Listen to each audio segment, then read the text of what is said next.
Hey everybody, McLean Warren here. Hoping you're having a good day thus far. I decided to do this tangent of a video, and I do mean tangent because I do not prepare videos whatsoever. I just kind of wing it because I like to live on the wild side and keep my 5 viewers just waiting to see what happens next. So hopefully it'll be a little thrilling for you. But more important, hopefully you'll get some helpful tips and knowledge from what I'm about to show you.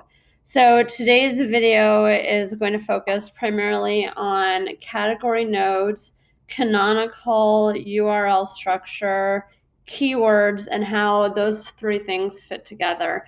This video is probably going to be more valuable for people that are first starting out on Amazon and they haven't even put in their information in Seller Central. However, that being said, you can actually update and change all this information if you have been live for a while. It's just a little bit more of a pain in the butt because, as we all know, Seller Central and Amazon doesn't make things easy. So I am going to pretend, for the sake of just giving an analogy and a good visual for you guys, I'm going to pretend that I am selling picnic blankets. And I chose picnic blankets only because they can be in multiple, or they have the opportunity to be in different categories based on where you want to put them. So it's not as black and white as, say, like shoes, which are obviously going to be in apparel. So right now I have a dummy account open. This is Seller Central. That SKU means absolutely nothing. So don't worry, I'm not giving away any pertinent information. But what's important to know is that your seller SKU is connected to your canonical URL. So when you're setting up your Amazon account, if you want to put in an alphanumeric number for your SKU name, that is fine. You absolutely can do that. Amazon will then decide what your canonical URL structure is going to be. And I'll get back to that when I pull up regular Amazon.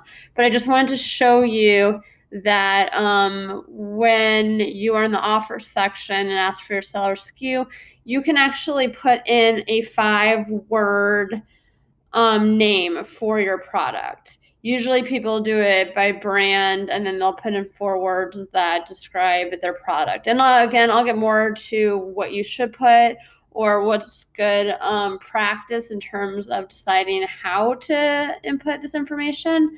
But that'll be something we'll go to later. So the next step, or at least one step in the process of getting your product live on Amazon, is to choose a category node.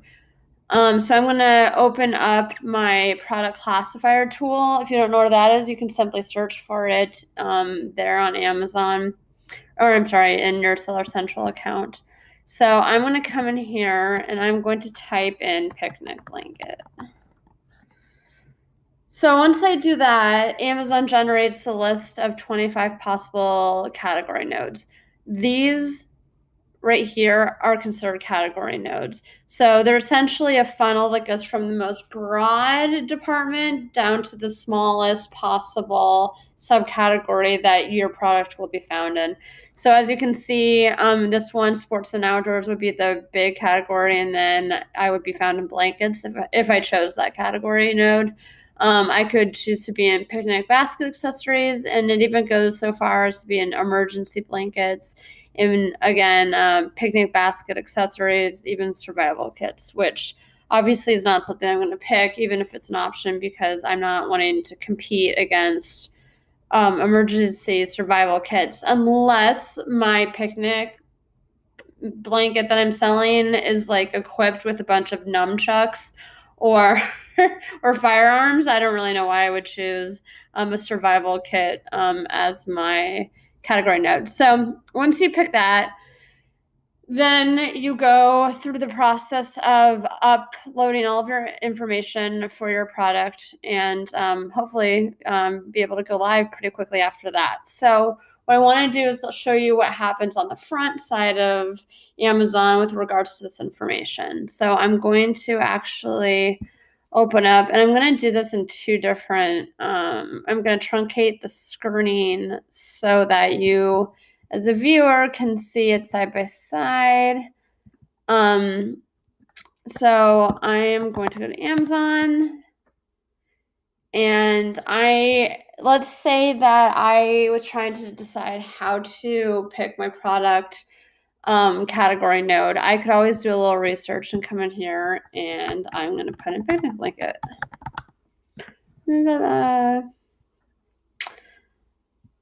And a list of 10,000 picnic blankets, or at least something with that name in it, will generate. So let's just scroll down and find one we want to choose. I'll pick this bad boy right here because I like the color green, I guess.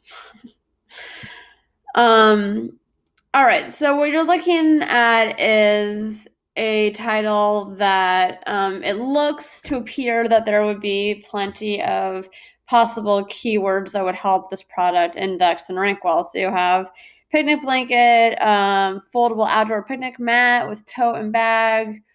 Those are definitely qualifiers for helping a listing rank well. But I'm not really interested right now in the titles of the listings. It will be important when I start talking about the canonical part of your URL, but it's really not what we're focusing on today. So what I want you to do is focus up here, and I'll try to enlarge my screen a little bit so you can see. No, it's not going to do it for that. So up here in your URL structure, I'm going to highlight this section right here. It's found on every single listing on Amazon. Everyone has it. This is what they call the canonical URL. Now, the canonical URL is something that is a term used throughout all of the interwebs. It's something that pretty much is an identifier for whatever link that you're providing. So, and it also helps with SEO and getting found, no matter what search engine you're on. So this is really important. It's what makes your URL special, and it's its main identifier. Okay. Now, as you can see, it has 5 words in this one. So what could have happened was that this person, when they uploaded the information, they chose their SKU name, and these are the words that they chose.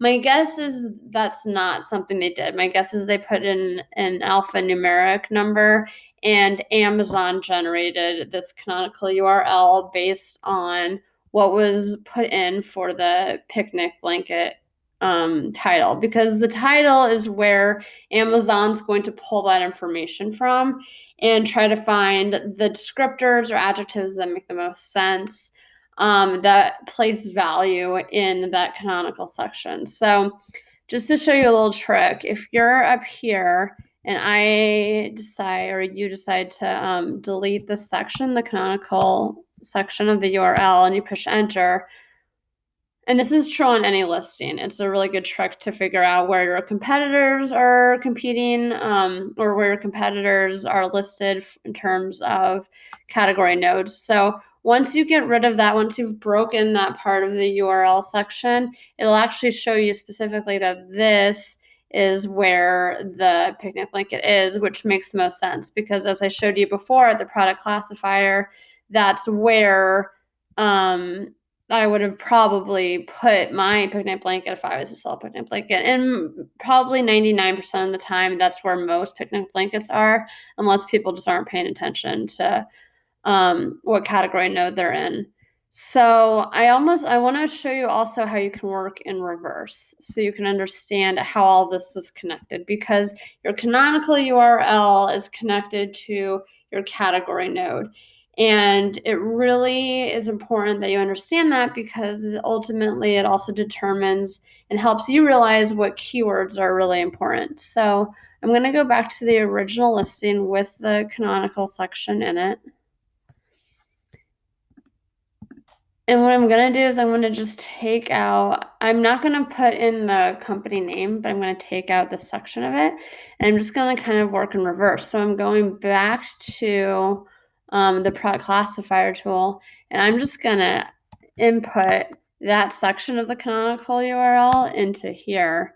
And lo and behold, you have that exact category node up for those words, meaning these words are valuable for this category node, okay?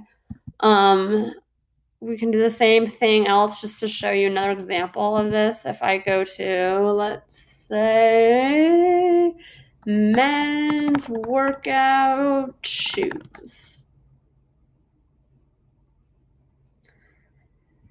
And let's just pick one. I like these ones. Those are pretty slick looking. Wait, where'd they go? Where'd they go? Where'd they go? There. I mean, you can do this with any listing, so it really doesn't matter which ones I pick. But I guess I'm inadvertently doing a shout out to Fleetman today. So you are welcome. Okay, so moving along, we're going back to the canonical URL section. I am going to, again, just to show you guys, if I take this whole section out and I push enter, then you will see where the what category node that this particular product is under. And really, when you get into shoes and stuff, there's so many different category nodes that you can be in that it's a matter of strategy regarding who you want to compete against and the value of the keywords that you're going after. Is your category node fit to really index well for the keywords you're trying to go after? So again, we're going to go back to the original canonical URL. I'm going to take out this section.